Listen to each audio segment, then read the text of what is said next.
Hello, let's talk about books. I was not going to film this evening, but my hair's looking real cute today, and so I thought, why not? I've not even put it on any light, so I'm finding my little Notion file that will tell me what I'm talking about, and I will put on the actual light. And then less of these spooky vibes. Hang on. You know what? I've also been forgetting to... What are we thinking? It feels bright, but it is literally on the lowest setting. Obviously, it's night. I can do nothing about the sun because I didn't bother to film until this time of day. I always forget to record a thumbnail for these, so let's hold up a book for a thumbnail, like old school thumbnail picture. That'll do. Hopefully it was good. Often when I do these thumbnails, like this is so like making the sausage. Often when I do these thumbnails, I look at the viewfinder and not there in the lens. And there's no good pictures, so me and my book. Spoilers, I'm going to talk about this book. This is one of the reasons that I film earlier in the day when the thoughts are more coherent. Today, I got an early mark from work, and so me and Ash shot into town, which is about an hour away, and I went to a real bookstore and I didn't buy a single book, which is really sad. I was really in the mood to fondle books and bring them home with me, and it didn't happen. That's okay. That's all right. I did order 2 books, and they will turn up in due course, I'm sure. So instead, let's talk about what I have read. I need some lip balm.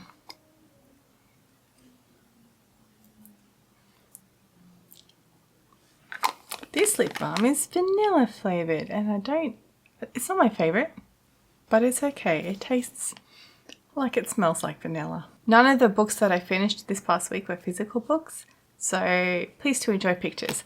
First thing I finished was A Night in the Lonesome October by Roger Zelazny. I said last week that I was reading this, and I finished it. It was good. It was of its time, I will say that. Written in 1993, and from the point of view of animals.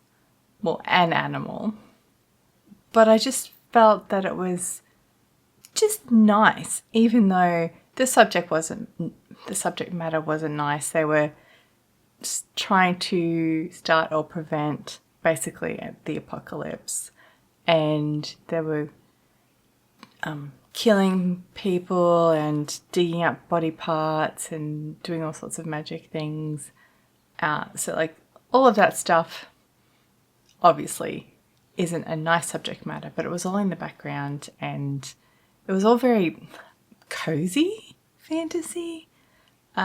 It's technically horror because of those things. There's a point in the book where one of the animals and their master turn out not to be actually part of this like apocalypse business. The animal has just learned enough about what's going on to pretend that they're part of it, and to hold conversations and give and receive knowledge for favors and that sort of thing.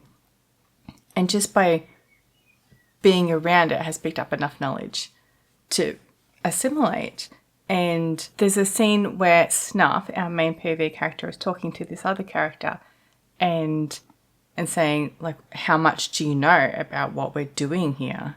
And the animal spells it out in a way so that the reader is all caught up on what is happening before the end times begin, the end chapters begin. So I want to read that to you because it just sums up what's going on in the book without much spoilers. So Snuff is relating what happened in this conversation, and he says, this character, no spoilers on who that character is, proceeded to tell me the story of how a number of the proper people are attracted to the proper place in the proper year on a night in the lonesome October when the moon shines full on Halloween and the way may be opened for the return of spoilers, of how some of these people would assist in the opening of the way for spoilers, while others would strive to keep the way closed. As I gave you the TLDR. There's an apocalypse thing happening here.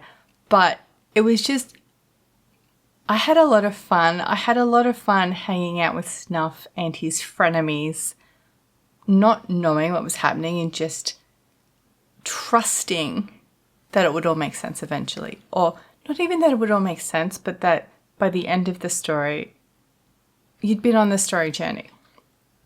And that happened, and the end was satisfactory in that it finalized an arc for all the characters, but it was not satisfactory in the starting or preventing an apocalypse. I don't know if I can even explain this to you without spoilers.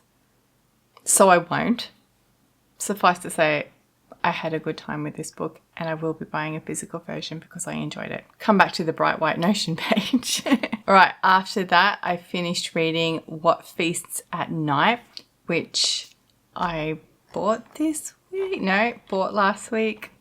This is by T. Kingfisher. It's the second in her Sworn Soldier series. The first one was What Moves the Dead, which I read last week. So this one has the same main character, Alex Easton, who was a soldier, and their footman slash batman slash servant slash bodyguard, inherited from their father, that just body servant who won't leave and keeps you humble. And that's Angus. And then a character from the first one, the British mycologist called Miss, I want to say Potter. Is it Miss Potter? I can't recall. This one, they go back to a property that Alex owns in the fictional Eastern European country where they are from, and the caretaker has died, and nobody wants to explain how they died or come and be caretaker of the house. That's suspicious. And then it turns out that maybe some supernatural thing is happening at the house that needs investigation. Supernatural ensues, and then resolution of the supernatural ensues. Again, a short story, a short horror story. It was fine. I'm not in the mood for any more T. Kingfisher. I like their stuff, but that's enough for now. And I would read more. If there was more in this series with these characters, I would read it. Then I finished the Midsummer Murders book, Death of a Hollow Man. I worked out what I don't like about this book. I didn't enjoy it in the end. I hadn't recalled who the murderer was. And like many episodes of Midsummer Murders, it's not the person who you think it should be. That's the fun of trying to guess who the murderer is in the TV show, at least. It's the person you least suspect. But the motives are always completely wild. And so that was fine. It all fell into place nicely. But I realized that I don't like the characters. I didn't like a single character in this book. None of them were some of them were likable. None of them were relatable. Barnaby and his wife and his daughter, and then there's Detective Sergeant Troy. I don't like any of them. And I think that's good writing. I'm not supposed to like these people. Maybe Barnaby, but Barnaby's not the main character of this story. And so even though I didn't have fun, the characterization was really good to the point where I didn't like these people and I didn't want to spend time with them. Not that the writing was poor or the story was poor, but it's too good in a way that I don't want to spend time with these people. So I finished it, and that's it for Midsummer Murders books. For now, I'm going to go, if I want more murder mystery, I'm going to go back to my CAD files that I am slowly rereading. And then I read a novella by James S.A. Corey set in their new science fiction universe. The series is called The Captives' War, and this one has been labelled as number 1.5 in their series. They did the same with The Expanse. There's novellas between all of the principal books. And as with The Expanse, the novella is not a continuation of the story. it's a continuation of the universe. So this is the story of humans who are on the other side of the war, I'm pretty sure. In the Captives War, I don't know actually if we've talked about that or if it's one of the books that I skipped reviewing. But anyway, I will link a review if I made a review. In the Captives War, humans are abducted from their planet to be part of one side of an ongoing war, which clearly has been going for decades, if not centuries. But in this book, Life Suit it's called, I think it's humans on the other side of the war. And it's about this guy who signs up to the army as a life suit, which is a soldier trained to wear a suit that enhances abilities. Like you've got direct comms with everybody in your team. You've got the suit that you don't ever take off. It takes care of your food. It takes care of your waste. It takes care of your oxygen. It enhances your muscles, like it supports your muscles so you can run faster and harder and be stronger. And when you take damage in battle, it will immediately compensate for that. And so it's this guy who signed up who is a life suit, and then it's talking about his current life and then a bit of backstory, how he got to this point. And there was bits in that were fully horror to me. So I hated that. And basically it's a commentary on the government and the military and the lies that the government tells civilians and that civilians tell themselves and that soldiers tell themselves to justify what is happening, and a commentary on, again, I don't want to be spoilery, there's like the twist at the end is not a twist, but it's horrific in the horror sense of the word, and I would expect nothing less from James S.A. Corey. Those two write books that stick with me. So that is what I have read this past week. We're all caught up. I'm currently reading, I've gone on my phone back to listening to Stephen Fry's Odyssey, which I'm so bored of. How long have I got to go? See, before we were doing these weekly updates, you didn't hear the part where I was sick of books and ready for them to be done. I'm at 74%, and I picked it up again just over the 50% mark, I think. And I'm just sick of listening to Stephen Fry. That's all it is. The story is perfectly cromulent. It's obviously not groundbreaking because this story is thousands of years old. It's not retelling in the feminist way. It's not doing anything except telling you the story with a little bit of humour and simplification of the story to make it current for modern audiences. But it's Stephen Fry's performance and his style of writing and performing that I just can't listen to for long bursts. It just irritates me after a while. So I'm ready to be done with this book as well. But I'm going to finish it. But it's just not a performance that I can listen to for stretches of time. Some books you can listen to for hours and hours on end. This one, I've got to stop after an hour max because I'm irritated by the whole thing. And it could be because of the style of the performance, it is engaging and I find it draining. It could just be that. Not a diss on the performance or the retelling. It's exactly what I expected. It just is what it is. And then, as you saw, I am reading Papyrus, The Invention of Books in the Ancient World. I really struggled to pronounce this author's name when I hauled this book, which has got to be at the start of the year, I think. Spanish author Irene Vallejo. Vallejo, that sounds like a word. Translated from Spanish by Charlotte Whittle. Vallejo is a classicist, I'm pretty sure. Yes. And so this is obviously a history of books, or the invention of books. So far, and you can see I'm 18 pages in, we have learned that the Library of Alexandria exists. We have learned that Alexandria exists. We have learned about Alexander, who founded Alexandria. That's it.